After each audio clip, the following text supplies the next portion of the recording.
Hey Dad, okay, so let me show you some kettlebell routine circuit today. First, do some warm-ups.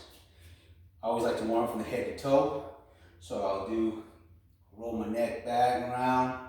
Try to do 7 on each side. And then roll it the other way 7 times. I'm gonna go through this fast, kind of short-handed. Then turn, then up and down, and then up, back, and rotate around. I guess this is a crucifix. So up, back, over, back into the T. Do those for about 7 times. Warm the shoulder blades, shoulder joint up. Then you want to go and do torso twists. 7 on each side, back around, 7 on each side. And then you kind of want to do full-way leg swings. So if you got to hold on to something, go ahead. 1, 2, okay, hold on.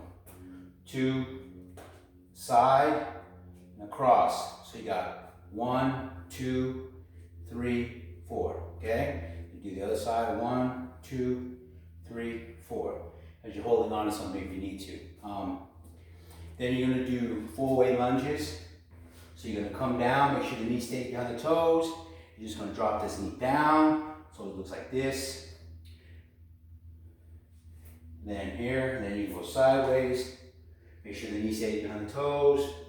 Kind of stretching the groin muscle, warming that up. Come back in. Step forward. Then to the side. Do about 7 on each side. Get everything warmed up, get the blood flowing. And then you're going to do, warm the hamstrings up. So you can grab your toes, you can squat down, come back up. As far extension as you can. 2, 3, do about 7 of those. Okay? And then from there, start with the kettlebell. So this is, I have 2. 2 works good. But this one, I'm going to show you the single kettlebell movements. Start out in a high, so this is called a hike position. So it's almost like hiking a ball. Grab, and these are the horns of the kettlebell. Grab the horns, shoulder width apart. So basically, when you approach it, you can take a step back, shoulder width apart. Make sure you hinge back, grab the horns, and when you swing it in, it's going to be right in this triangle area right here. So your palms, the ridge of your hand, is going to hit the inside of your thigh as you're holding the horns. And that's going to help protect everything, right? So that you don't injure yourself. So, from here, boom, up, 2, 3, hinging back, 4, and thrusting your hip forward and letting that momentum bring that kettlebell up, squeezing your butt cheeks, keeping that core tight, and up, up, up, back down. So we want about 12 of those.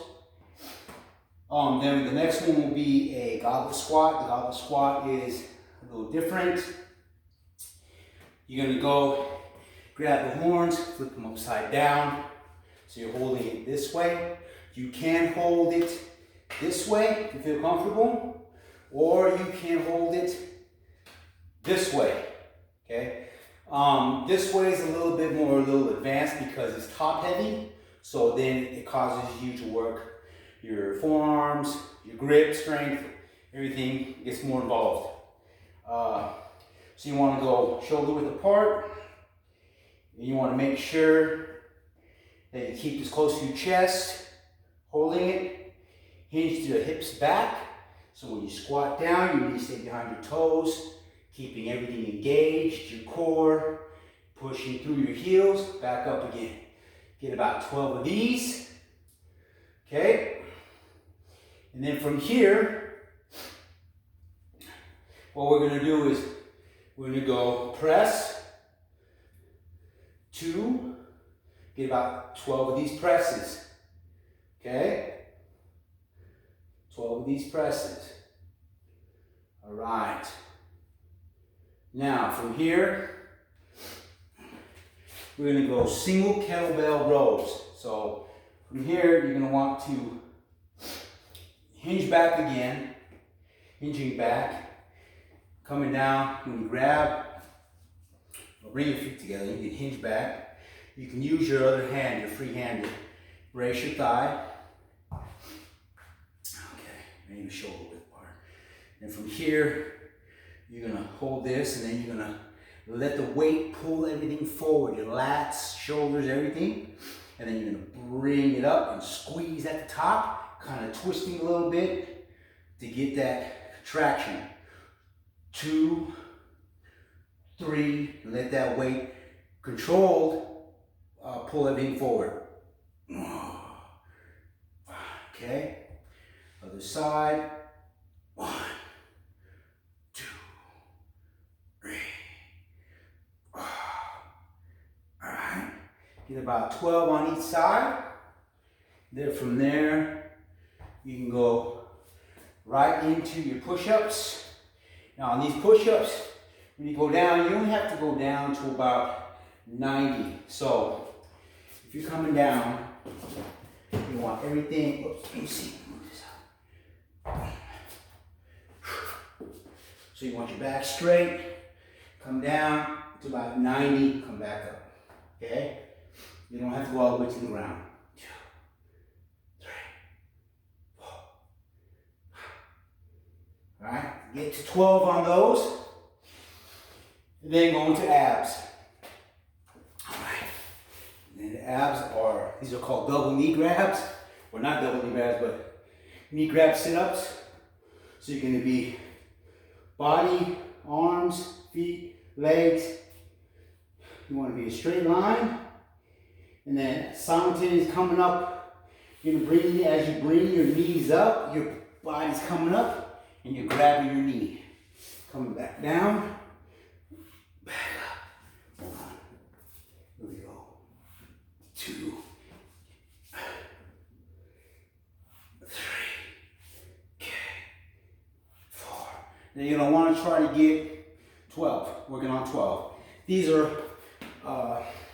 12 rep range workout. There's more stimulation and stamina endurance in your muscles at 12 reps than at 8. It gets a little different, engages a little bit more differently when you go up to 15, 20 reps and so on. But 12 is a good start for stamina, muscle stamina. So and then from there, if you want, if you have a bench, you can take the bench here, or if you have a bench or a chair or anything, grab that and do dips. So you can come down, 1, 2, 3, 4, 5, 6, 7, 8. Right, get to 12. Then you can go into curls. Now, if you have dumbbells, you can use dumbbells. Okay, and then do the curl, curl, or you can do them both at the same time. Okay, and then that's one circuit. You want to do about 4 or 5 of those. After you get done going through all that, you should be pretty good. If it's too simple, let me know and I'll modify it, make it a little more difficult, but I think that's good for now. Your goal is to get 12. If you can't get 12 at first, it's okay. Get as many as you can. Take a break. Drop the sets down to 3 to 4 and even pause for a few and then finish the reps out till you reach 12. That's kind of a good thing. Then it's kind of like almost like forced reps, but not. You're giving your body time to remove the lactic acid and through oxygen. When you're contracted, the oxygen is harder to penetrate the muscle. So when you're relaxed, that's when the oxygen can move in and remove the lactic acid. So that's kind of what you want. So if you have to take a break because you've reached failure, it's okay. Take a break, but just finish where you left off and count your way up to 12, and then you're good. So if that happens, 3-4 sets of the circuit. But if you're fine, everything's moving along, then do 4 to 5 sets of the circuit, keeping it in a rhythm at a steady pace, and you should be good to go. Just make sure that you have a good balanced meal at the end of your workout. I recommend a protein shake, but you have a registered dietitian that you can talk to, so ask them what would be great. I'm not sure everything that you know as far as feeding your muscles after you work out, but it's pretty important.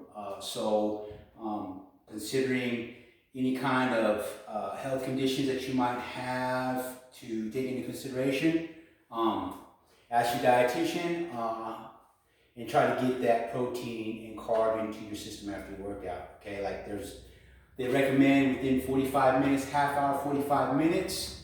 It'd be great. Even at the end of your workout for 5 minutes, if you have a treadmill, if you have a bicycle, a 5-minute treadmill, 5-minute bicycle at a low intensity steady state will also help to remove the excess body fat and allow your post-workout meal to absorb into your muscles, replenish them with the glycogen that they need, the sugar that they need, so they can keep contracting and working, and